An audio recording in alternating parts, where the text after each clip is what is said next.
உன்னுடைய கை உன் விரோதிகளுக்கு மேல் உயரும்.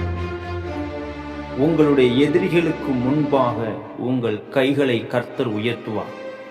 சிறுமைப்பட்டு, ஒடுக்கப்பட்டு, ஒதுக்கப்பட்டு, புறக்கணிக்கப்பட்டு, தள்ளப்பட்டு, வேண்டாம் என்று தள்ளப்பட்ட உங்களை கர்த்தர் சொல்லுகிறார், உங்கள் கைகளை கர்த்தர் உயர்த்துவார்.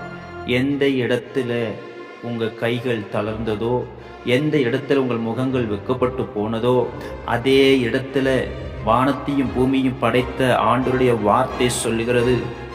மீகா 5ஆம் அதிகாரம் 9ஆம் வசனம், உன்னுடைய கை உன் விரோதிகளுக்கு மேல் உயரும். உங்கள் எதிரிகளுக்கு முன்பாக, உங்கள் சத்துருகளுக்கு முன்பாக, உங்களை பகைக்கவர்களுக்கு முன்பாக உங்கள் கைகளை கர்த்தர் உயர்த்துவார். இது கண்டிப்பா நடக்கும். நீங்க விசுவாசித்தா உங்களுடைய லைஃப்ல, உங்களுடைய வாழ்க்கையில ஒரு அற்புதத்தை பார்ப்பீங்க. அதிசயம் நடக்கும், ஆச்சரியம் நடக்கும். தேவனை நீங்க மகிமைப்படுத்துவீங்க, தேவனை நீங்க கனப்படுத்த போறீங்க. காரணம் என்னன்னா, உங்கள் கைகளை கர்த்தர் உயர்த்த போகிறார்.